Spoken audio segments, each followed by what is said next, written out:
திருச்சியில் பேருந்தில் கல்லூரி மாணவியை திருநங்கை தாக்கிய காட்சிகள் வைரலாகி வருகிறது. துறையூரை சேர்ந்தவர் கல்லூரி மாணவி ரஹீமா. திருச்சி சத்திரம் பகுதியில் இருந்து துறையூர் செல்லும் பேருந்தில் பயணம் செய்துள்ளார்.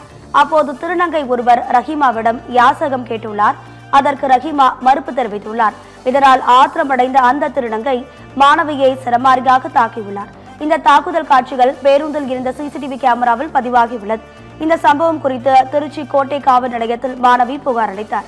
இந்த புகாரின் அடிப்படையில் சம்பந்தப்பட்ட திருநங்கை மீது ஆபாசமாக பேசுதல், தாக்குதல் நடத்துதல் உள்ளிட்ட 4 பிரிவுகளின் கீழ் காவல்துறையினர் வழக்கு பதிவு செய்துள்ளனர். மேலும் தலைமறைவாக உள்ள திருநங்கையை தேடி வருகின்றனர்.